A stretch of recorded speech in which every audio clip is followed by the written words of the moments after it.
الرئيس مبارك تنحى وساب الحكم يا ابن شد. اتفضلي العالم ده.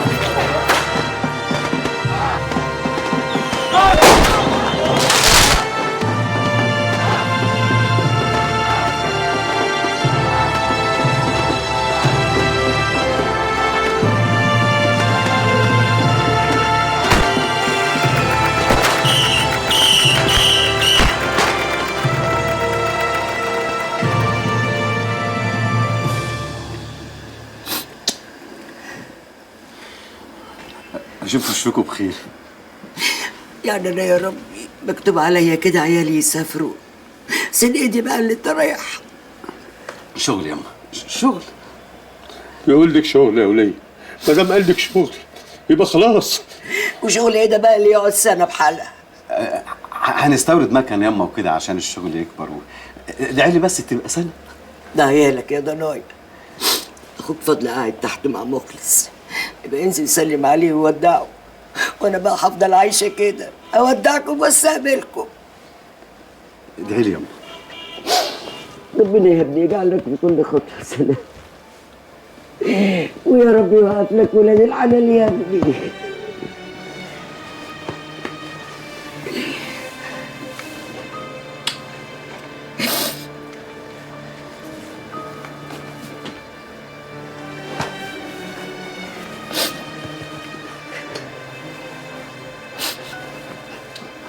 حاول يا ابني تصالح مراتك، سامحها يا ابني قبل ما تسافر.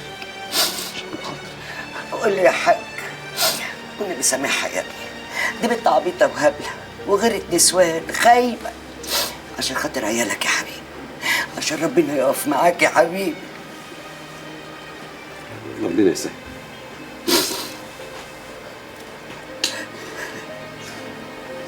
السلام عليكم.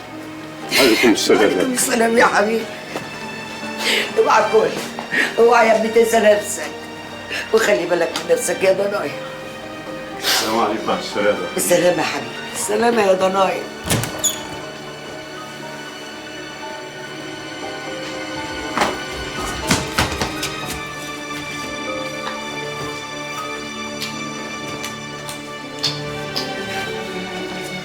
انت تسافر وتسيبنا يا بابا؟ لا، ده هو شغل كده وشويه وهرجع على طول يعني.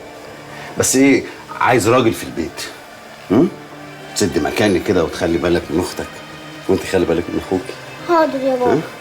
وانتوا الاتنين خلي بالكم من ماما. حاضر.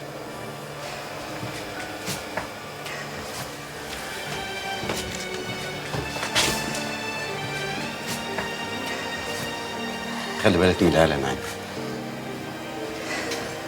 سامحني يا محروس. ادعيلي.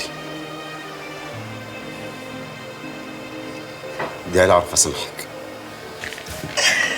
عرضك يا اخويا سامح، عرضك يا محروس، عشان خاطري والله العظيم ما ليا غيرك في الدنيا. سامحني يا اخويا.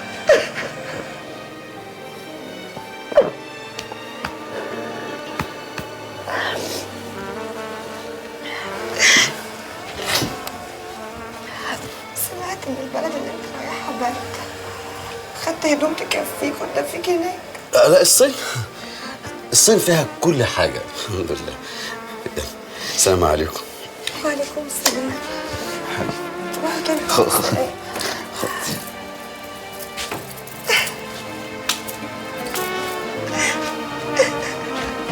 السلام عليكم. السلام. خلي بالك من نفسك. السلام عليكم. وعليكم السلام.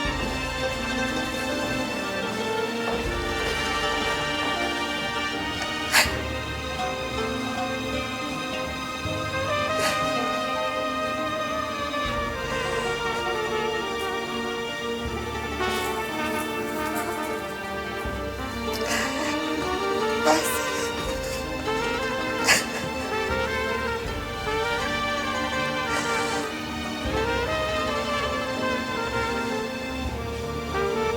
أنا فهمت أبوك وأمك إن محروس مسافر الصين عشان يجيب مكان جديد، وإنه ممكن يتأخر شوية عشان هياخد دورة عشان يعرف يشغله يعني. خير ما عملت، بس لعلمك بقى انا مطمن.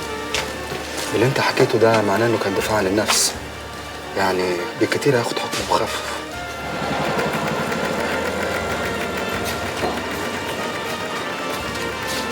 يا رب يا اخي عشان خاطر عيالي. يا محروس اشوف وشكم بخير. معلش بقى فضل ما لحقتش اشبع منك. ما تخافش يا محروس، انا هقوم لك محامي كبير واطمن، مش هنسيبك. بس ايه النصيب ده وايه اللي احنا فيه ده؟ يعني انا اجي كده وانت تمشي؟ دنيا يا اخويا، ناس تقابل ناس تودع ناس، وهي ماشي.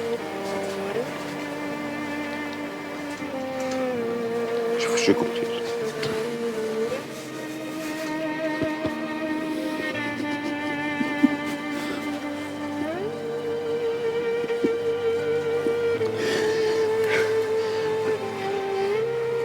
السلام عليكم.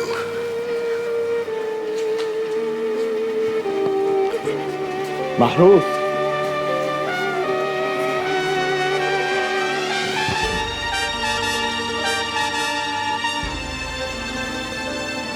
انا جاي معاك. لا خليك، بس امان عليك. لا حطهم في امان. طبعا يا اخي انا هاجي معاك. لا خليك اصلك يعني الموضوع مش السلام عليكم. وعليكم.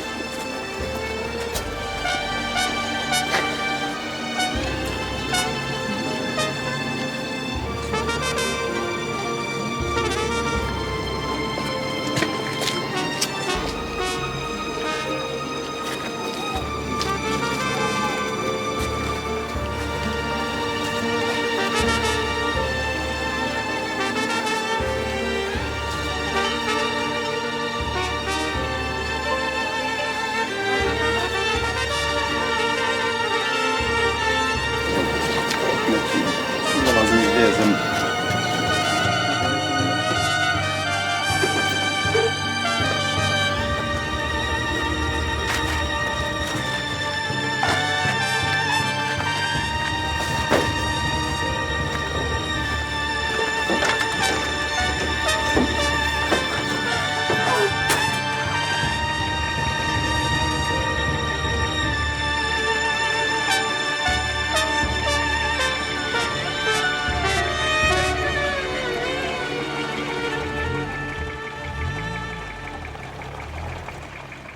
يا عم عيد، ايوه يا اسماعيل، عملت لي ايه في المكن اللي بعتناه يتصلح؟ هنستلمهم بكره ان شاء الله. تمام، والورق بتاع التصوير؟ كله تمام، كل اللي عندنا 80 جرام. طب خد الواد ده معاك علمه. حاضر. روح مع عمك عيد. تعال يا حبيبي. اهلا. السلام عليكم. وعليكم السلام. ازيك يا حمايه؟ برنس قاعد على المكتب. الله، انت مش مع التغيير ولا ايه يا حمايه؟ الثوره نجحت والدنيا هتتغير. ماشي يا عم. ايه، ايدي على كتفك وكتف الثوره، بس يا رب. اقعد يا ابراهيم، اقعد. اتفضل اتفضل. احنا في ثوره بقى. باذن الله يا معلم هتشوف الشغل.